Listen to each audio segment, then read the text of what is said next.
ஊழியத்துக்கு வந்து சில ஆண்டுகளுக்கு பிறகுதான் படைமுயற்சி கூட்டம் நடத்துவதற்கு ஒரு வாய்ப்பு கிடைத்தது. எனக்கு விசேஷமான அங்கீகாரம் வாங்குவதற்காக நம்முடைய தலைவர்கள் அந்தந்த கமிட்டிகளிலே உத்தரவு கேட்டு ஆண்டுடைய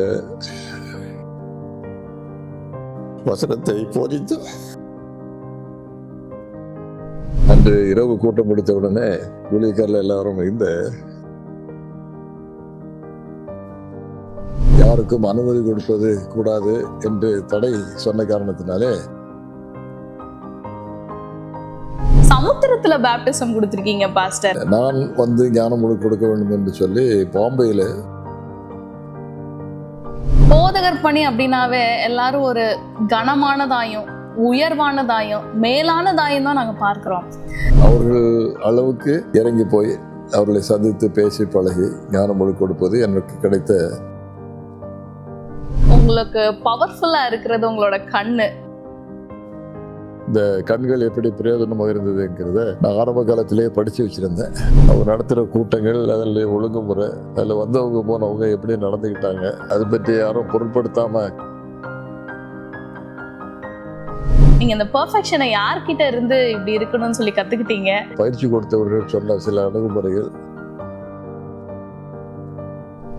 வேலைக்காரனுக்கு வேலைக்காரனா இருந்து சொன்ன காரியத்தை சொன்னபடியே செஞ்சு வாய் விரிச்சதுல இருந்து உட்கார வச்சதுல இருந்து சகல காரியங்களும் ஒழுங்கு கிரமமா நடந்தது.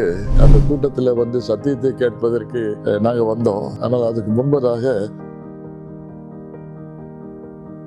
பொருத்தனை பண்ணி முயற்சி செய்தேன்னு வச்சாங்க. அது எந்த ஒரு வேலையா இருந்தாலும் முயற்சி செய்தது தான் வெற்றி இருக்கிறது. இதுல பிரசங்கம் என்று சொல்லும்போது கண்டிப்பாக அந்த முயற்சி இருக்கணும். உங்களுக்கு எந்த பிள்ளை பெரியும், எந்த பிள்ளைக்கு நீங்க அடிக்கடி ஒரு விருப்பமான வசனம் அப்படின்னு சொல்லும்போது ரோமர் 8ஆம் அதிகாரம். சிலர் வந்து நான் இப்பொழுது கொடுக்க போகிற அறிவிப்பு என்னவென்றால் அப்படின்னு எடுக்கிற நேரம் கூட அவர் வந்து அறிவிப்புக்கு எடுக்க மாட்டார். கடைசியாக நல்ல பெரிய போதருக்கு கொடுக்கணும்னு சொல்லி அவங்க விருப்பத்தோட இருந்தாங்க. அதனால நாங்க உங்களுக்கு 5 நிமிஷம் கொடுக்க விரும்புகிறோம் அப்படின்னு சொல்லிட்டு அதை நடத்தினவர் சொன்னாரு. அப்ப நான் சொன்னேன்,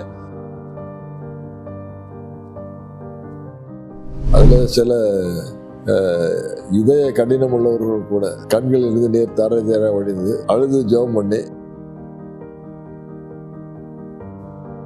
கிளாஸ் எடுத்துட்டு வாங்க அப்படின்னு சொல்லி அவங்களோட விளையாடி பேசி ஆமா ஆமா வேண்டாம் வேண்டாம் வேண்டாம்னு சொல்லுவாங்க. அதெல்லாம் வேண்டாம் வேண்டாம் இருக்கட்டும்.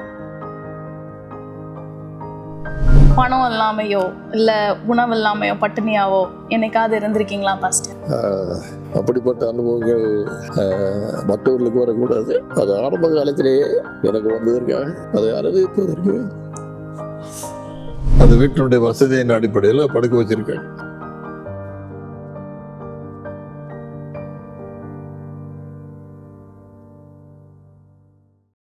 விழுதுகள் நேயர்களுக்கு இயேசு கிறிஸ்துவின் நாமத்தில் உங்கள் ஜாஸ்மின் வாழ்த்துக்களை தெரிவித்துக் கொள்கிறேன். 7ஆம் நாள் அட்வென்த் திருச்சபையின் ஊழியத்தில் நித்தியத்திற்கு வழிநடத்தப்பட்ட ஊழியக்காரரின் வாழ்க்கைகள் தான் வேறாகவும் விழுதுகளாகவும் காணப்படுகின்றன. அப்பேற்பட்ட ஒரு சிறப்பான வாழ்க்கையை தான் இன்றைய நாளில் நாம் பார்க்க இருக்கின்றோம். தேவன் இவரை ஊழியத்தில் பயன்படுத்திய விதம், வழி நடத்திய விதம், சத்தியத்தை இந்த உலகிற்கு உறக்க சொல்ல அவரை தகுதிப்படுத்தி உயர்த்திய விதம் மிகவும் ஆச்சரியமானவை. இவர் நமது திருச்சபையின் பழம்பெரும் போதகர். 22ஆம் வயதில் 1ஆம் வகுப்பு படித்த ஒரு நபரின் மகன். ஆண்டவர் அழைத்த பணி வேறு, இவர் படித்த படிப்பு வேறு. அமெரிக்க முன்னாள் ஜனாதிபதியான ஜோ பைடனிடமிருந்து வாழ்நாள் சாதனையாளர் விருது பெற்றவர்.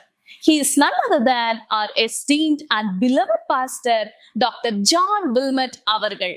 இது ஒரு பழங்கதையாக சத்திய வேதத்தில் இடம்பெற்றிருக்கிறது.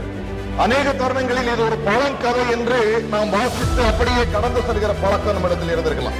எத்தனையோ முறை படித்த ஒரு வேத பகுதியாக பலருடைய வாழ்க்கையில் இருந்தாலும் இந்த நாளிலே நாம் ஜெபத்தோடு தியானிக்க போகிற வசனங்கள் என்றுமில்லாத புதுமையுடன் நம்முடைய உள்ளத்தை ஊடுருவி பாயும் சத்தியங்களை ஆவியானவர் நமக்கு கொடுக்க வேண்டும் என்று நான் ஜெபிக்கிறேன். இந்த அன்புள்ள ஆண்டவர் இந்த கதையின் மூலமாக நமக்கு படித்துக் கொடுக்கும் ஒரு விலையேறப்பட்ட பாடம் என்னவென்றால், யாரா இருந்தாலும் சரி அந்த ஆண்டவருடைய அழைப்பின் சத்தத்தை கேட்டு அவர் கண்டுபிடிக்கிறதுக்கு நம்ம ஒப்புக்கொடுத்து அந்த காலடியில் வந்த ஆண்டவராக தாண்டி வந்த பாடலுக்கு நேர் இருக்கிறார் என்பதற்காக நமக்கு ஸ்தோத்திரம் சொல்லி அவருடைய காலில் விழுந்தா அவருக்கு சந்தோஷம். இருக்கிறார். இன்னைக்கு இந்த நேரத்துல ஒருவேளை நான் பாடுறேன் என்னை யாரும் பிடிக்க முடியாது நினைச்சாலும் அவர் வந்துட்டே இருக்காரு. தேடி கண்டுபிடிக்க மட்டும் நம்மை கொண்டு வந்து இந்த கூட்டத்தில் சேர்ந்திருக்கிறது அந்த நோக்கத்திற்காக இருக்கலாம். ஆண்டவருடைய ஆசீர்வாதம் அவருடைய பிள்ளைகளாகி நமக்கு அதிகமாக தேவை. தேடி கண்டுபிடிக்க மட்டும் விடாமுயற்சியோடு கடைசி மட்டும் கைவிடாமல். Hearty welcome to you pastor. Please feel at home. Pastor, நாங்கள் வேதத்தில் வாசிக்கிறோம், நீங்கள் உலகமெங்கும் போய் சர்வ சிருஷ்டிக்கும் சுவிசேஷத்தை பிரசங்கியுங்கள் என்று. நீங்கள் சுவிசேஷத்தை பிரசங்கிக்க முதலாக வந்த இடம் நான் பிறந்து வளர்ந்த ஊரான மதுரை மாநகரம். அதிலும் குறிப்பாக ரொம்ப ஸ்பெஷலாக நீங்கள் நான் போகிற சபைக்கு தான் முதலா பாஸ்டராக வந்திருக்கீங்க. அதுவே எனக்கு ரொம்ப மகிழ்ச்சியாகவும் பெருமையாகவும் இருக்கு பாஸ்டர். நீங்கள் முதலா மதுரைக்கு வந்த அனுபவம் பற்றி சொல்லுங்களேன். நான் அங்கு வரும்பொழுது வயதில் முதிர்ந்த அனுபவத்தில் நிறைந்த ஒரு நல்ல போதகர் அங்கு இருந்தார். அவர் நான் வருகிற நேரத்தில் அவரை நம்முடைய பகுதிக்கு தலைவராக நியமித்து அவர் அங்கே தங்கியிருந்து அந்த வட்டாரத்தில் உள்ள ஊழியர்களை கவனிக்கிற நேரத்தில் நான் அந்த சபையிலே உதவி போதகராக பணியாற்றி அந்தந்த வாரத்தில் அவரை சந்தித்து பேசி பழகி அவருடைய ஆலோசனையின்படி நடந்து ஒரு ஆண்டு அந்த பயிற்சியை அவரிடத்தில் எடுப்பது எனக்கு மிகவும் பயனுள்ளதாக இருந்தது. ஓகே பாஸ்டர், உங்கள் முதல் அனுபவமே ஒரு ட்ரைனிங், ஒரு பயிற்சி, இன்னும் அதிகமாக லேர்ன் பண்ணிக்கலாம். இதுவும் ரொம்ப அருமையானதாக இருக்குது பாஸ்டர். இன்னொன்று நாங்கள் உங்கள்கிட்ட கேட்கணும். பாஸ்டர்னாவே நிறைய காரியங்கள் செய்வாங்க, ஊழியம் செய்வாங்க. அதில் ரொம்ப முக்கியமானது பாஸ்டர்ஸ் பேப்டிசம் கொடுப்பாங்க. நீங்கள் முதலா எத்தனை பேருக்கு எங்கே பேப்டிசம் கொடுத்தீங்க பாஸ்டர்? நான் ஊழியத்துக்கு வந்து ஒரு சில ஆண்டுகளுக்கு பிறகுதான் எனக்கு பெரிய ஒரு கடமுயற்சி கூட்டம் நடத்துவதற்கு ஒரு வாய்ப்பு கிடைத்தது. சென்னை மாநகரில் பெரியார் திடல் என்கிற ஒரு இடத்துல 40 நாட்கள் ஒரு தொடர் கூட்டம் நடத்தினோம். அநேக ஆண்டவருடைய பிள்ளைகள் அந்த வட்டாரத்திலே வாழ்ந்தவர்கள் ஆவடி, தொழுவூர், அரக்கோணம் முதற்கொண்டு இங்கு தாம்பரம் தாண்டி எங்கெங்கே சின்ன சின்ன ஊர்கள் இருக்கிறதோ அவைகளிலே இந்த கூட்டத்தை பற்றி விளம்பரம் பண்ணின காரியம் விசேஷமாக இருந்தபடியினால அதை பார்த்து கவர்ச்சிக்கப்பட்டு அநேகர் வந்தார்கள். பிறகு அங்கு பாடின பாட்டு, ஒழுங்குடன் நடத்தப்பட்ட கூட்டங்கள், ஆண்டுடைய வசனத்தை போதித்து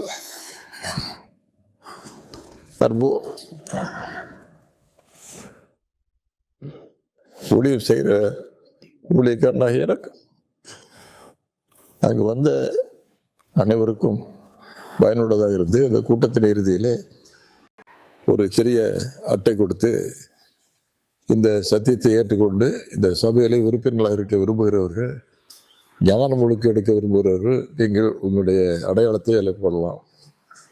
நீங்கள் ஒரு சிலுவை போட்டு உங்களுடைய பைபிள் நம்பர் அதில் எழுதி உள்ள பைபிளில் வைத்து கொண்டு போகலாம். அன்று இரவு கூட்டம் முடித்த உடனே ஊழியக்காரில் எல்லாரும் இந்த தேடி பார்த்தோம். 64 பேர்கள் முதல் முறையாக ஞானம் முழு கொடுக்க ஒரு வாய்ப்பு எனக்கு கிடைத்தது. அப்பொழுது எனக்கு விசேஷமான அங்கீகாரம் வாங்குவதற்காக நம்முடைய தலைவர்கள் அந்தந்த கமிட்டிகளிலே உத்தரவு கேட்டு அந்த ஞானம் முழுக்க ஆராதனை நடத்தினோம். மற்ற அனுபவம் வாய்ந்த அபிஷேகம் பண்ணப்பட்ட ஊழியக்காரர்கள் அங்கே இருக்க யாருக்கும் அனுமதி கொடுப்பது கூடாது என்று தடை சொன்ன காரணத்தினாலே அதற்கு பிறகு அபிஷேகம் கிடைக்கும் வரைக்கும் காத்திருந்து அதற்கிடையிலே வந்த ஆத்மாக்களை நம்முடைய சபையில் அபிஷேகம் பண்ணப்பட்ட போதகர்கள் மூலமாக கொடுத்தோம். அது ரொம்ப ஆட்கள் ஆரம்ப காலத்திலேயே கிடைக்கும். பாஸ்டர், எப்பயுமே முதல் பிறந்த நாள், முதல் திருமண நாள், இது எல்லாமே ரொம்ப ரொம்ப ஸ்பெஷல். அதே போல் நீங்கள் முதலாக கொடுத்த பேப்டிசமை பற்றி சொல்கிறப்ப ஒரு ஆனந்த கண்ணீர், அதுவும் எங்களுக்கு உங்களோடு இணைந்து ஆண்டவரை நாங்கள் மகிமைப்படுத்துறதுக்கு ஒரு காரியமாக இருக்குது பாஸ்டர். இன்னும் நான் உங்கள்கிட்ட முக்கியமாக இதை பற்றி ஒன்று கேட்கணும். பாஸ்டர்ஸ் அப்படின்னா சர்ச்சில் ஒரு சின்ன தொட்டியில் ஞானஸ்நானம் கொடுத்து பார்த்துருக்கேன். அதுக்கப்புறம் இன்னும் ஒரு மேலே போகணுன்னா ஆறுகளில் அப்படி கொடுத்தும் நான் பார்த்துருக்கேன். ஆனால் நீங்கள் ஒரு நபருக்கு சமுத்திரத்தில் பேப்டிசம் கொடுத்துருக்கீங்க பாஸ்டர். கடல் அலைகளுக்கு நடுவில், அந்த சத்தங்களுக்கு நடுவில் நீங்கள் பேப்டிசம் கொடுத்துருக்கீங்க. எப்படி பாஸ்டர், அது எப்படி அந்த ஃபீல் இருந்தது? எதுவும் பயமாக இருந்ததா? அவர் நம்முடைய சத்தியத்தை தெரிந்து கொண்டு ஞானம் முழுக்க எடுப்பதற்காக அவர் பொருத்தனை பண்ணி நான் வந்து ஞானம் முழுக்க கொடுக்க வேண்டும் என்று சொல்லி பாம்பேயில் அவர் தீர்மானம் பண்ணி நம்முடைய சபை ஊழியக்காரர்கள் விசுவாசிகள் எல்லாருமாக சேர்ந்து நான் சம்மதம் தெரிவித்து அங்கே போயிருந்தேன். எனக்கே அது முதன்முறை தான். கொஞ்சம் தண்ணீர் பயம், கடல் அலை பயம் மற்றும் பயங்கள் எல்லாம் இருந்த போதிலும் அங்கு இவர் என்னை உறுதுணையாக இருந்து அவர் கூட்டி கொண்டு போய் அவருக்கு நான் ஞானம் முழுக்க கொடுத்து நாங்கள் 2 பேருமாக திரும்பி வரக்கூடிய அந்த ஒரு அனுபவம் எனக்கு மறக்க முடியாத ஒரு அனுபவம். அவர் இன்றைக்கும் சத்தியத்தில் உண்மையாக இருந்து என்னோடு தொடர்பு கொண்டு அவருடைய பிள்ளைகளை எல்லாம் நல்ல முறையிலே வளர்த்து அவருடைய ஆசீர்வாதத்தோடு சாட்சியாக இருக்கிறார். இது போன்ற எத்தனையோ குடும்பங்கள் ஆங்காங்கு அவர்கள் விரும்பின விருப்பத்தை நிறைவேற்றுவதற்கு நான் பயணம் செய்து அங்கே போய் அந்த சபைகளிலும் மற்றும் கூட்டங்களிலும் கலந்து கொண்டு ஞானம் முழுக்க பெற்று வருவது, கொடுத்து வருவது எனக்கு கிடைத்த ஒரு பெரிய நல்ல அனுபவம். உங்களோட சேர்ந்து இணைந்து ஆண்டவர் அதன் மூலமாக நாங்களும் மகிமைப்படுத்துகிறோம் பாஸ்டர். இன்னொரு ஒரு காரியம், போதகர் பணி அப்படின்னாவே எல்லாரும் ஒரு கனமானதாயும் உயர்வானதாயும் மேலானதாயும் தான் நாங்கள் பார்க்குறோம். ஆனால் இந்த பணியில் கூட கஷ்டங்களும் போராட்டங்களும் அவமானங்களும் இருக்க தான் செய்யுது. நீங்கள் அந்த மாதிரி ஏதாவது அவமானங்களை சந்திச்சிருக்கீங்களா பாஸ்டர்? ஆண்டவருடைய பார்வையில் தான் அது கனமான ஒரு ஊழியம். ஆனால் அவர் தெரிந்து கொண்டு அழைத்து ஈடுபடுத்துகிற ஊழியக்காரர்கள் கடைநிலை ஊழியக்காரர்களை விட, வேலைக்காரர்களை விட தாழ்வான ஒரு நிலைமையிலும் குணநலன்களிலும் இருந்து அவர்களோடு உறவு கொண்டு பழகி பேசி அவர்களை ஆயத்தப்படுத்தினால்தான் அந்த ஊழியத்தின் மேன்மை மகத்துவம் நிரந்தரமாக அவர்கள் விசுவாசத்தில் நிலைத்திருக்கக்கூடிய தன்மைகள் எல்லாம் வருவதற்கு காரணமாக இருக்கிறது. அதனால் அவர்கள் அளவுக்கு இறங்கி போய் அவர்களை சந்தித்து பேசி பழகி ஞானம் முழுக்க கொடுப்பது எனக்கு கிடைத்த ஒரு பெரிய நல்ல புதிய அனுபவம் என்றே சொல்லலாம். பாஸ்டர், உங்கள் பிரசங்கத்தினால ஈர்க்கப்பட்டவர்கள் அநேகர் இருக்காங்க. அதனால உங்கள் பிரசங்கத்திலேருந்து சில கேள்விகள் நான் கேட்க போகிறேன். நீங்கள் சில பர்ஃபெக்ஷன் எதிர்பார்க்குறீங்க. பிரசங்கம் ஆரம்பிக்கிறதுக்கு முன்னாடியே மைக் அரேஞ்ச்மெண்ட்ஸ் கரெக்டாக இருக்கணும்னு நினைக்கிறீங்க. காங்கிரிகேஷன் யாரும் அங்கங்கே நடந்துட்டு இருக்கக்கூடாதுன்னு சொல்லி நீங்கள் நினைக்கிறீங்க. ஒருவேளை அப்படி இருந்தால் உங்களுக்கு பவர்ஃபுல்லாக இருக்கிறது உங்களோட கண்ணு. ரொம்ப கனிவாகவும் கண்ணாலேயே பேசுகிறீங்க. ஏதாவது அப்படி முறைச்சி பார்த்தாலே நாங்கள் அது தவறுன்னு சொல்லி புரிஞ்சுக்கிறோம். நீங்கள் எங்களை திட்டவே தேவையில்லை. இதுவும் எப்படி பாஸ்டர், நீங்கள் இந்த பர்ஃபெக்ஷனை யார்கிட்ட இருந்து இப்படி இருக்கணும்னு சொல்லி கற்றுக்கிட்டீங்க? எப்படி உங்களோட கண்ணை பற்றியும் எங்களுக்கு சொல்லுங்களேன் பாஸ்டர். சிறு வயதிலிருந்தே நான் ஒரு போதகருடைய குடும்பத்தில் வளர்ந்து அவங்க ஊழியர் செய்கிற காரியங்கள் எல்லாம் பார்த்து அவங்க நடத்துகிற கூட்டங்கள், அதில் ஒழுங்குமுறை, அதில் வந்தவங்க போனவங்க எப்படி நடந்துக்கிட்டாங்க, என்னென்ன சீர்குலைவுகள் இருந்துச்சு, சந்தடிகள் இருந்துச்சு, அதை பற்றி யாரும் பொருட்படுத்தாமல் காரியங்களை நடத்திக்கிட்டு இருந்தாங்க. இதெல்லாம் அந்த நேரத்திலேயே என்னுடைய மனதுக்கு புண்படுத்தின ஒரு சில காரியங்கள். ஒரு படிப்படியாக ஊழியத்துக்காக வரணும் அப்படின்னு சொல்லும்போது எனக்கு பயிற்சி கொடுத்தவர்கள் சொன்ன சில அணுகுமுறைகள், என்னென்ன மாதிரி ஒழுங்கோட காரியங்களை நடத்தணும் அப்படின்னு சொன்னது எனக்கு மிகவும் விருப்பமாகவும் அதை கண்டிப்பாக என்னுடைய வாழ்க்கையில் கடைபிடிக்கணும் அப்படின்ற ஒரு காரியத்தை ஆண்டவர் அழுத்த திருத்தமாக சொல்லி கொடுத்துருந்ததுனால போகிற இடங்களில் அந்த ஊழியக்காரர்களுக்கு அதை நல்லா பயிற்சி கொடுத்து அவருடைய ஒத்துழைப்பு இல்லாமல் இதை நிறைவேற்றிருக்கவே முடியாது.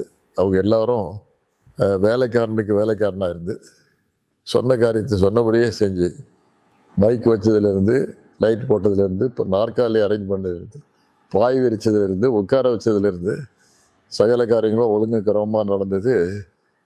வந்த அந்த கூட்டத்தில் கலந்து கொண்ட மக்களுக்கு அது ஒரு பெரிய கவர்ச்சியாக இருந்தது. எந்த இடத்துலையும் இல்லாத ஒரு காரியம் அங்கே இருந்தது. மாத்திரம் இல்லை, இடையில் எந்த விதமான சந்தடி காரியங்கள் இல்லாமல் அதை எப்படி நம்ம தவிர்க்கணும், சிறு குழந்தைகள் அழுதாலும் அதை எப்படி கவனிக்கணும், நான் அங்கே இருந்தாலும் அங்கே யாரை வச்சு அதை நான் நடத்தணும் அப்படின்ற காரியத்தெல்லாம் ஒழுங்குபடுத்தி அதை வச்சுருந்த முறையில் என்னுடைய கண்களை பற்றி பொதுவாக அநேகர் சொல்லியிருக்காங்க. நம்முடைய கிறிஸ்தவ சபை வரலாற்றில் ஆரிஜின் என்று ஒரு ஊழியக்காரர் இருந்தார். அவருக்கு ஆண்டவர் கொடுத்தது இந்த கண். அந்த கண்ணினால் அவர் பார்த்ததுனால அவருக்கு என்னென்ன காரியங்கள் அனுபவங்கள் ஆத்மாக்களுடைய மனதிலே பண்ணுற அந்த எண்ணங்கள், அவர்கள் செய்த தீர்மானங்கள், பொருத்தனைகள், இது எல்லாத்துக்கும் இந்த கண்கள் எப்படி பிரயோஜனமாக இருந்ததுங்கிறத நான் ஆரம்ப காலத்திலேயே படித்து வச்சுருந்தேன். அதே மாதிரி சிலர் என்னை பார்த்து நான் செய்கிற அணுகுமுறைகளை கவனித்து எனக்கு சொல்லும்போது இது இன்னும் கொஞ்சம் உன்னிப்பாக அதை கடைப்பிடிக்கணும் அப்படின்னு சொல்லி அதை வச்சு ஆண்டவர் இந்த கை கால் மற்ற இடங்களை அசைச்சு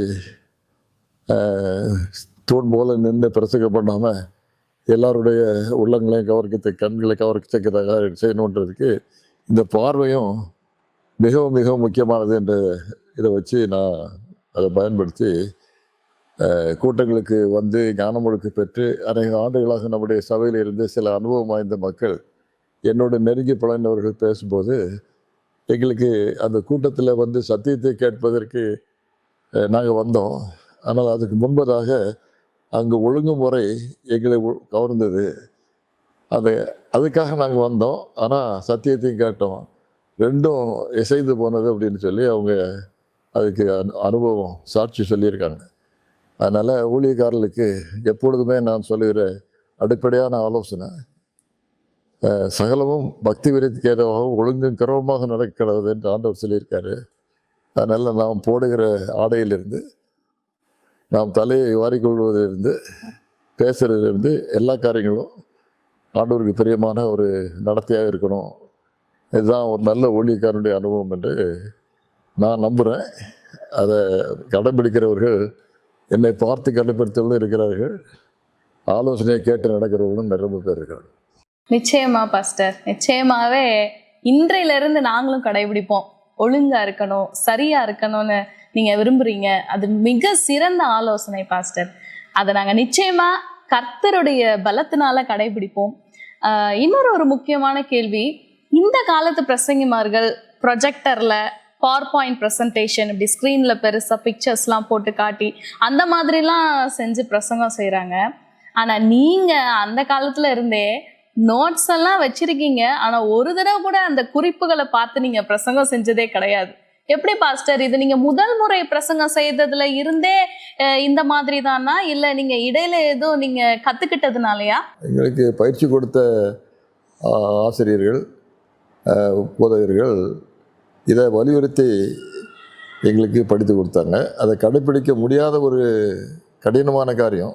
ஆனால் நான் பழகின 2-3 நல்ல போதகர்கள், வெளிநாட்டிலிருந்து நம்முடைய நாட்டில் வந்து ஊழியம் செய்த வந்தவர்கள், அதே விதமாக பைபிளும் கையுமாக எழும்பி நின்று 1 மணி நேரம் வேறு எந்த காரியத்தையும் பார்க்காமல் வந்திருக்கிற விசுவாசிகளை பார்த்து சத்தியத்தை கவர்ச்சிகரமாக எடுத்து சொல்லும் அந்த பழக்கம்லாம் இருந்துச்சு.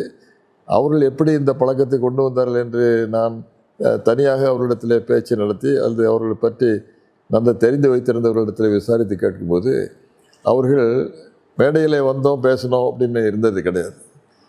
அந்த வாரத்தில் எப்படியாவது ஒரு 6-7 தடவை இந்த முழு பிரசங்கத்தையும் ஒரு மூலையிலோ அல்லது ஒரு அறையிலோ அல்லது காட்டிலோ ஒரு பூங்காவிலோ அநேகர் வந்து ஒரு சிலர் எனக்கு தெரிந்தவர்கள் கடற்கரையில் நின்று 1 மணி நேரம் அந்த பிரசங்கத்தை செய்து பழகி கடற்கரைக்கு மேலாக அந்த சத்தம் அவர்களுக்கு கேட்குது அப்படின்றது தெரிஞ்சு அதே மாதிரி இங்கே வந்து பேசணும் அப்படின்னு சொல்லியெல்லாம் பொருத்தனை பண்ணி முயற்சி செய்தேன்னு வச்சாங்க. அது எந்த ஒரு வேலையாக இருந்தாலும் முயற்சி செய்தது தான் வெற்றி இருக்கிறது. இதில் பிரசங்கம் என்று சொல்லும்போது கண்டிப்பாக அந்த முயற்சி இருக்கணும். புதன்கிழமையே அந்த வெள்ளிக்கிழமை ஓய்வு நாள் ஆராதனையிலே சொல்ல வேண்டிய காரியங்களை மனதில் அதை திட்டமாக வைத்து அதற்கு பிறகு தான் மேடையில் ஒரு ஒழுங்குபடுத்தி அதை ஒரு கட்டித்திட்டமாக வாழ்க்கையில் கடைப்பிடிச்சதுனால காலகட்டத்தில் அது சுருக்கமான நேரத்தில் அதை பதிவு செஞ்சு நம்ம எப்பொழுதும் போல பேசுறதுக்கு ஒரு வாய்ப்பு கொடுத்தார். எடுத்துக்கலாம். ஆண்டவருக்கே மகிமை உண்டாவதாக. இப்படி ஒரு ஞாபக சக்தி, உங்களுடைய முயற்சி, உங்களுடைய பழக்கங்கள் எல்லாமே எங்களுக்கு ஒரு அட்மைரபிளா இருக்கு பாஸ்டர். அதுக்காக நான் ஆண்டவரை ஸ்தோத்திரிக்கிறேன். பாஸ்டர், நீங்க ரொம்ப அருமையா பிரசங்கம் செய்வீங்கன்னு எல்லாருக்குமே தெரியும். இதுல ஒரு முக்கியமான கேள்வி, எந்த வசனத்தை வைத்து நீங்க அதிகமான முறை பிரசங்கம் செஞ்சிருக்கீங்க? எந்த பிரசங்கத்தை அடிக்கடி நீங்க பிரசங்கம் செஞ்சிருக்கீங்க? இதை எங்களுக்கு சொல்லுங்க பாஸ்டர். பிரசங்கம் சில வசனங்களின் அடிப்படையில், அதிகாரத்தின் அடிப்படையில் அடிக்கடி பிரசங்கம் பண்ணணுன்ற ஆர்வம் ஒரு பக்கம் இருக்கும். அதை செய்யக்கூடிய நேரத்தில் இதை கேட்டவர்கள் அங்கு இருந்தால் அதை செய்யக்கூடாது அப்படின்ற ஒரு விருப்பம், ஒரு பொருத்தனை இருந்தது. பிரசங்கத்தை அதிகமாக விரும்பி கேட்கணும் அப்படின்றவங்க இன்றைக்கு நம்ம அவருடைய பிரசங்கத்தை கேட்க போவோம், அவர் செய்த பிரசங்கத்தை பண்ண மாட்டார், புதுசாக ஏதாவது சொல்லுவார், நமக்கு நல்லாயிருக்கும் அப்படின்னு சொல்லி அநேகர் வருவாங்க. இதெல்லாம் அடிப்படையாக வச்சு நான் பொதுவாக ஒரு குறிப்பிட்ட வசனத்தையோ அல்லது அதிகாரத்தையோ நான் வைத்து அதை எனக்கு விருப்ப பாடமாக நான் பயன்படுத்தினது கிடையாது. அதே சமயத்தில் எனக்கு என்ன அதிகாரம் பிடித்தோம், என்ன பிரசங்கம் பிடித்தோம், என்ன வசனம் வச்சு நீங்கள் பிரசங்கம் பண்ணியிருக்கீங்க அப்படின்னு கேட்கும்போது, நான் 5 பிள்ளைகள் வளர்த்து கொண்டிருக்கிற தாயிடத்தில் போய், உங்களுக்கு எந்த பிள்ளை பிரியம், எந்த பிள்ளைக்கு நீங்கள் அடிக்கடி அனைத்து முத்தம் கொடுப்பீங்க அப்படின்ற கேள்வி கேட்டால் அந்த தாய்க்கு உத்தரவு சொல்வதற்கு திக்குமுக்காடுவாங்க. எல்லா குழந்தையும் தாய்க்கு பிரியம்தான். ஒரு வேதத்தை போதிக்கிற ஒரு போதவருடைய வாழ்க்கையில் எந்த வசனமும் குறிப்பாக அது தங்க வசனமாக இருக்கக்கூடாது. அதே சமயத்தில் தங்க வசனமாகத்தான் இருக்கும். ஒரு பிரசங்கம் தான் பிடித்தமான பிரசங்கமாகவும் இருக்கும். அதை சில இடங்களில் அடிக்கடி நான் பிரசங்கம் செய்திருக்கிறேன். அது தானியல் புத்தகம் எனக்கு ரொம்ப பிடித்தம். அதில் சொல்லப்பட்ட காரியங்கள், அதை பற்றி நான் பிரசங்கம் பண்ணின காரியங்கள் அநேகருக்கு பிடித்தம். அது மாதிரி ஒவ்வொரு பகுதியிலிருந்தும் பிரசங்கம் பண்ணணும் அப்படின்னு சொல்லி பண்ணுவோம். ஒரு விருப்பமான வசனம் அப்படின்னு சொல்லும்போது ரோமர் 8ஆம் அதிகாரம் 28வது வசனம், அன்றையும் அவருடைய தீர்மானத்தின்படி அழைக்கப்பட்டவர்களாய் தேவனிடத்தில் அன்பு கூறுவர்களுக்கு சகலமும் நன்மைக்கு ஏதுவாக நடக்கிறது என்று அறிந்திருக்கிறோம் அப்படின்னு சொல்லி அதை எவ்வளோ நேரம் பிரசங்கம் பண்ண முடியுமோ அதை பிரசங்கம் பண்ணுறதுக்கு அந்த 8ஆம் அதிகாரத்தில் இருந்தே அதை யார் யார் எங்கெங்கே எப்பப்போ அதை பற்றி சொல்லியிருக்கிறாங்கன்றதெல்லாம் அதை கருத்தோடு வாசித்து அதை இதில் சேர்த்து இப்படி அதை அரங்கேற்றுறது என்னுடைய பழக்கமாக இருந்திருக்கு. தேவனிடத்தில் அன்பு கூறுகிறவர்களுக்கு எப்பவுமே சகலமும் நன்மைக்கு எதுவாக தான் நடக்கிறது. நான் நிச்சயமா விசுவாசிக்கிறேன். இன்னும் உங்ககிட்ட என்ன கேட்கணும்னு சொன்னா, ஜப கூட்டங்களுக்கு நீங்க போறீங்க, மற்றவங்களுக்கு உதவி செய்கிறதுக்காக நீங்க போறீங்க, ஊழியம் செய்கிறதுக்காகவும் நீங்க போறீங்க. இவைகளுக்கு மத்தியில இந்த பிரசங்கம் தயார் செய்வதற்கான நேரத்தை நீங்க எப்படி கண்டுபிடிக்கிறீங்க? உங்களோட வேத தியான ஜப நேரம் எது? எனக்கு பொதுவாக இரவு நேரங்கள் தான் அதிகமாக நான் பயன்படுத்துகிறது. பகலில் எனக்கு அதிகமான ஓய்வெடுக்கும் நேரமோ ஆயத்தம் செய்யக்கூடிய வசதியோ எனக்கு பொதுவாக இருந்ததில்லை. ஆனால் எல்லா வேலைகளையும் முடித்துட்டு எவ்வளோ பிந்தி நான் வீட்டுக்கு போனாலும் சுருக்கமான நேரத்தில் உணவு அருந்திவிட்டு எவ்வளவுக்கு அதிகமான நேரத்தை ஆயத்தப்படுத்துறதுல பயன்படுத்த முடியுமோ அதுக்காக எப்பவுமே வாழ்க்கை முழுவதும் நான் இன்றைக்கும் அதே பழக்கத்தில் இருப்பேன். அது இந்த புதிய புதிய காரியங்களை கண்டுபிடிக்கிறதுக்கும் பிரசங்கம் செய்யறதுக்கும் அது மிகவும் உறுதுணையாக இருந்ததுன்றது தெரியும். பாஸ்டர், நீங்க 5 நிமிடம் கொடுத்தாலும் அருமையா பிரசங்கம் செஞ்சுறீங்க. 10 நிமிஷம் கொடுத்தாலும் கொடுக்கப்பட்ட டைமுக்குள்ள ரொம்ப பெஸ்டா பிரசங்கம் செஞ்சுறீங்க. எப்படி பாஸ்டர் இது? அது எனக்கு ஒரு பெண் கட்டின முறையில் ஒரு மாமனார் இருந்தாங்க. அவங்க எல்லாம் ஒரு போதகர் தான். அவங்க சொல்லி கொடுத்த ஒரு சின்ன விடுமுறை 10 நிமிஷத்துல பிரசங்கம் பண்ண வேண்டியதை எழுதிட்டு அதை 10 நிமிஷம் பிரசங்கம் பண்ணா எப்படி இருக்கும் அதை சிறப்பாக செய்யறதுக்கு பழகி அதை 5 நிமிஷமாக குறைக்கிறது எப்படி அப்படின்னு சொல்லி அதே காரியத்தை அதே கருத்துக்களை எப்படி குறைக்கிறது அப்படின்னு சொல்லி அதை சுருக்கி சுருக்கி சுருக்கி சுருக்கி அவர் நடத்தின சபை ஆராதனைகள், அவருடைய அறிவிப்பு முறை. சிலர் நான் இப்பொழுது கொடுக்க போகிற அறிவிப்பு என்னவென்றால் அப்படின்னு எடுக்கிற நேரம் கூட அவர் அறிவிப்புக்கு எடுக்க மாட்டார்.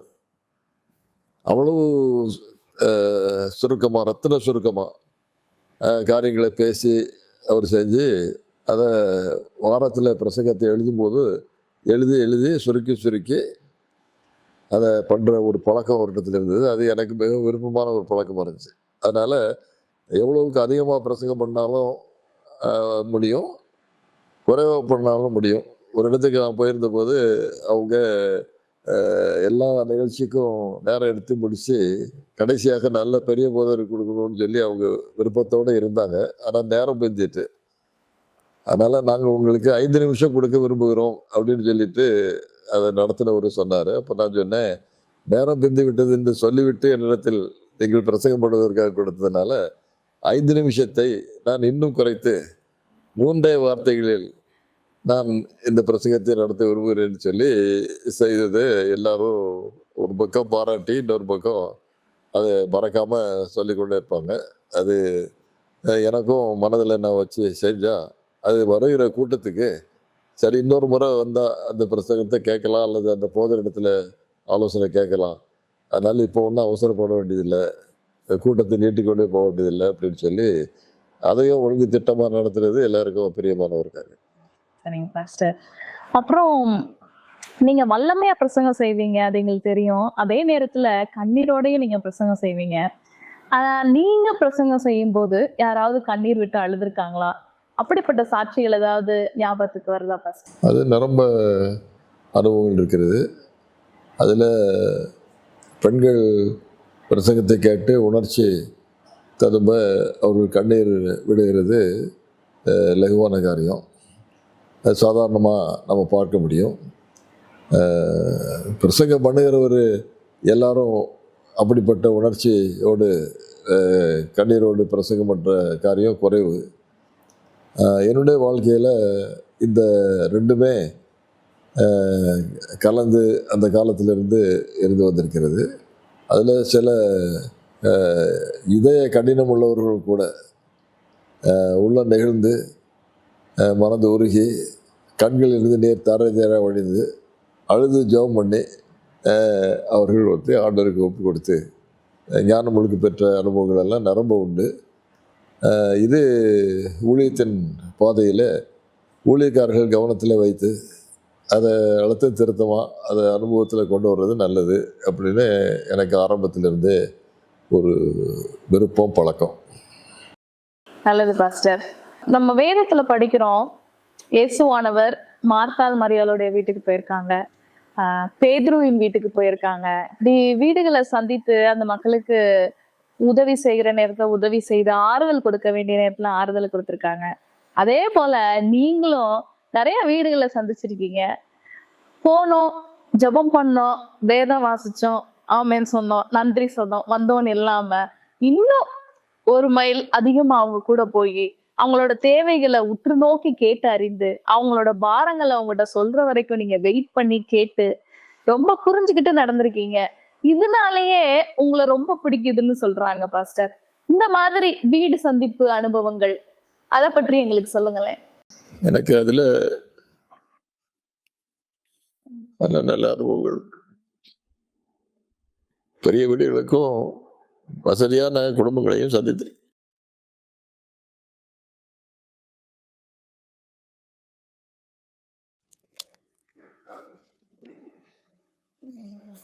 தாழ்வான ஏழை குடும்பங்கள் சினிமா சந்திச்சு. ஒரு போதையர் வந்துட்டாருன்னு சொல்லி அவருக்கு உபசரிப்பு கொடுப்பதற்கு எல்லாரும் விரும்புவாங்க. எனக்கு அந்த உபசரிப்பு பெருசா தெரியறதில்லை. தண்ணீர் கொடுத்தாலும் போதும் அப்படின்னு தான் இருப்பேன். நான் தண்ணீருக்கு பதிலாக பால் கொடுக்கணும் அல்லது ஒரு கூல்ட்ரிங்க் கொடுக்கணும் அப்படின்னு அந்த காலத்துல இருந்தே எல்லாருக்கும் தெரியும். சில வீடுகளில் எனக்கு கிடைத்த அனுபவத்தை மறக்கவே முடியாது. ஒரு சின்ன அனுபவத்தை மட்டும் நான் சொல்லாமலும் இருக்க முடியாது. ஒரு வீட்டுக்கு போன போது அவங்க எனக்கு உபசரிப்புக்காக கடையில் ஒரு கூல்ட்ரிங்க் வாங்கணும் அப்படின்னு தெரியும். யார் அனுப்புறது? அந்த அம்மா போக முடியாது, ஐயா இல்லை.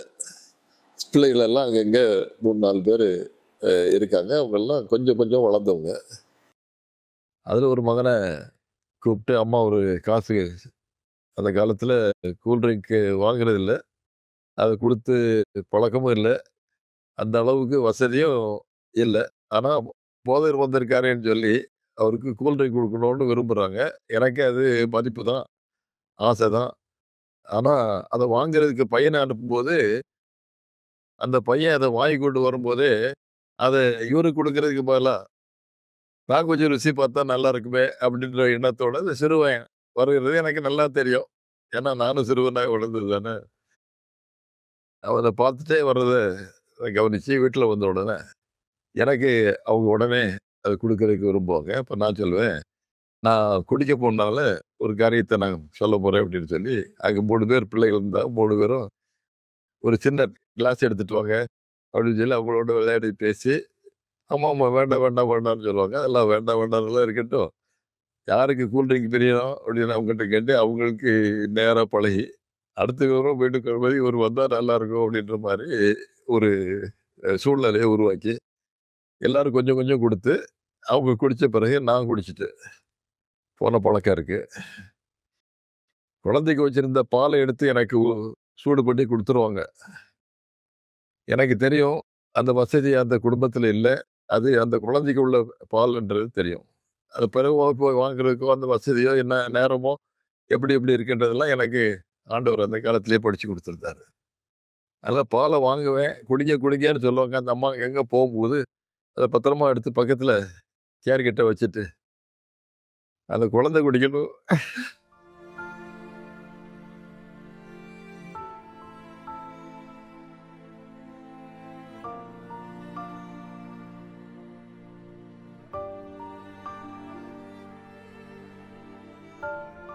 அந்த தாய் கொடுத்து சாட்ஸ், இந்த குழந்தைகள் கொடுத்து சாட்ஸ். ஆண்டவர் சொல்லி கொடுத்தாரு, நீ போகும்போது வீடுகளில் சந்திக்கும் போது ஜெபம் பண்ணும்போது அவ சுற்றி பார்க்கணும். வீட்டில் சூழல எல்லாத்தையும் 1 நிமிஷத்துல கவனிச்சு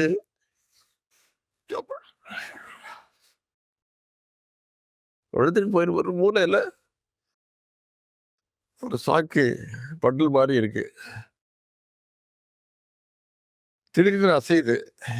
நான் இங்கிருந்து பேச்சு கொடுத்து பழகும் போதே என்ன அது சாக்கு இருக்குது, அதில் பிராணி ஏதோ இருக்குதா அல்லது யாருன்னு பார்த்து எனக்கு ஒரு தூண்டுதல்.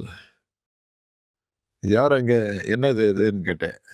சொன்னாங்க, அந்த வயசான ஒரு தாத்தா அங்கே படுத்திருக்காரு, குளிருக்கு ஒரு சாக்கை போட்டு மூடி அந்த வீட்டினுடைய வசதியின் அடிப்படையில் படுக்க வச்சிருக்காரு.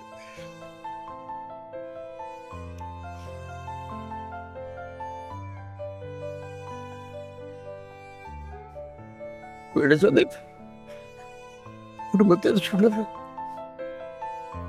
ஆண்டவரே இந்த வீட்டுடைய ஆசீர்வாதத்தினால் நிறைந்திருக்கணும். இது போதாரு வந்தார் போனாரு ஜெபம் பண்ணாரு, அவர் ஏதோ கையில கொடுத்தாரு வச்சாருன்றதெல்லாம் இல்லை, குறைவில்லாமல் இருக்கணும் அப்படின்னு சொல்லி ஜெபம் பண்ண ஜெபத்துக்கு படியாக இத்தனை ஆண்டுகளுக்கு பிறகு இன்றைக்கு அந்த குடும்பத்தின் சந்ததிகளையோ நான் பார்க்கும்போது அவங்க ஒரு பெரிய விருந்து வைக்கலாம். அந்த அளவுக்கு ஆண்டவர் எல்லாரையும் ஆசீர்வதித்து மேன்மையாக வைத்திருக்கிறார். நல்ல வீடு சந்திப்பிலிருந்து, பிரசங்க மன்றத்திலிருந்து, எல்லா காரியங்களிலும் நாம் கவனமாக இருந்தால் தான் அந்த ஊழியக்காரன்ற ஒரு பேரை நாம் காக்க முடியும், அந்த பேரை நம்ம எடுக்க முடியும். அந்த மாதிரி இருக்கிறது இல்லை, எனக்கு ரொம்ப பிரியம். கொஞ்சத்தில் உண்மையா இருந்தாய், உன்னை அநேகத்தின் மேல் அதிகாரியா வைத்தேன்னு சொல்லப்பட்டபடி நீங்க உங்களுக்கு கொடுத்த சின்ன சின்ன ரோல்ல ரொம்ப உண்மையா இருந்திருக்கீங்க பாஸ்டர். அதான் ஆண்டவர் உங்களை அநேகத்தின் மேல அதிகாரியா வைத்திருக்கிறாங்க. ஆண்டவருக்கு நன்றி. பாஸ்டர், நீங்க உங்களுடைய குடும்ப பின்னணி எல்லாவற்றையும் பார்க்கும்போது நீங்க ஒரு ஏழ்மையான குடும்ப பின்னணியிலிருந்து வந்திருக்கீங்க. ஆனா இந்த ஊழியத்திற்கு வந்த அப்புறம் கூட ஒரு பணம் இல்லாமையோ இல்லை உணவு இல்லாமையோ பட்டினியாவோ என்னைக்காவது இருந்திருக்கீங்களா பாஸ்டர்? அப்படிப்பட்ட அனுபவங்கள் மற்றவர்களுக்கு வரக்கூடாது. அது ஆரம்ப காலத்திலேயே எனக்கு வந்ததற்காக அதை அனுபவிப்பதற்கு அந்த ஒரு திறமை கொடுத்ததற்காக நான் அவருக்கு நன்றி உள்ளவனாக இருக்கேன். ஊழியத்துக்கு வந்த மாத்திரத்தில் தனிமையாக ஊழியம் செய்யக்கூடாது, திருமணம் முடித்துக் கொள்ள வேண்டும் என்று என்னுடைய தந்தை ஒரு ஊழியக்காரராக நம்முடைய சபையிலே பணியாற்றினதுனால அவருடைய விருப்பத்தின்படி நான் திருமணம் முடித்து எதிர்பார்ப்பதற்கு முன்பதாகவே 2 குழந்தைகள் பிறந்து அன்று எனக்கு கிடைத்த சம்பளம் 138 ரூபாய் கிடைத்தது. அதில்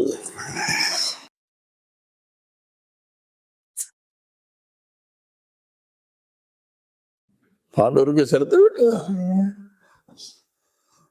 தசமத்தை எடுத்து வைத்து ஊழியக்காரராக எங்களுக்கு ஒரு சிறிய வீடு கொடுத்து ஆதரித்த காரணத்தினால அந்த வீட்டுக்காக சம்பளத்தில் ஒரு 10 பகுதி கொடுக்கணும். அந்த 10% கொடுத்து விட்டு ஸ்பைசர் கல்லூரியிலே படித்து முடித்து வருகிற நேரத்தில் 1000 ரூபாய் கடன் இருந்தது. அந்த கடனுக்காக ஒரு 10% பிடித்து விட்டு மீதமான தொகையை அனுப்பி கொடுப்பார்கள். உண்மையாகவே எவ்வளவு சிக்கனமாக பிள்ளைகளை வளர்க்க வேண்டும் என்று விரும்பினாலும் அநேக தருணங்களிலே 3வது வாரத்திலேயே பண கஷ்டங்கள் ஏற்பட்டு பிள்ளைகளுக்காக அலைமோதி என்னுடைய மனைவி நானும்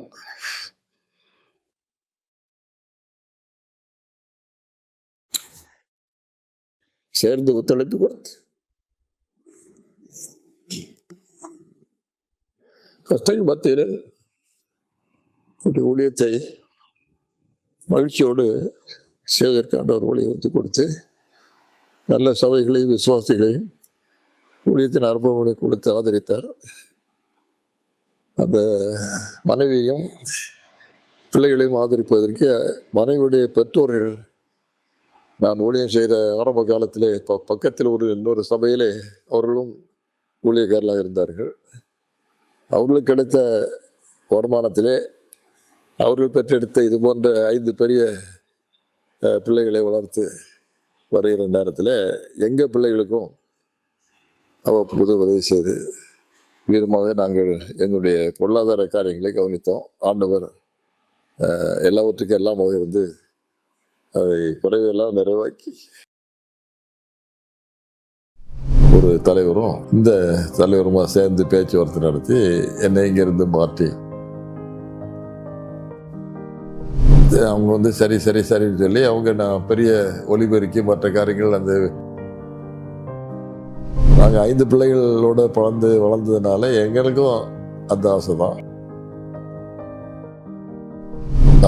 1000 பைபிள் வாங்கி கொடுத்தா 1000 பேரை கூட்டியிருக்காரு. இந்த கூட்டங்களை பாராட்டி வந்துட்டு போனவங்க இந்த பைபிளை கொண்டு வந்து என்கிட்ட காட்டுவாங்க, நான் கையெழுத்து போட்டு அங்கே கொடுத்துருப்பேன்.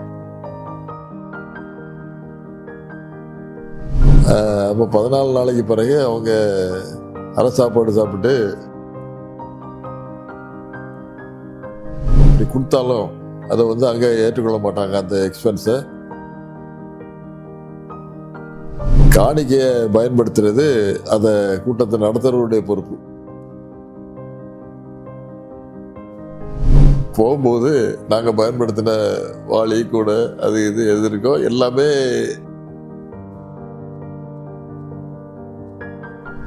மேடையில் இடம் இருந்துச்சுன்னா அது கொஞ்சம் மெத்த போட்டு படுத்த மாதிரி. இந்த தடவை வரக்கூடாதுன்னு சிலருக்கு எண்ணம் இருக்கலாம் மனசுல.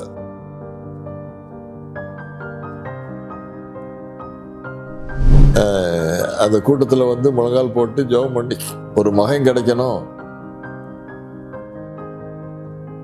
டாக்டர் டிஜிஎஸ் தினகரன் ஐயா அவரு அங்க கலந்துட்டாரு. பெரிய பொறுப்புகள்ல இருந்தாலும் என்னுடைய ஊழியம் வந்து அந்த ஊழியமாகத்தான் கடைசி வரைக்கும் இருந்திருக்கு.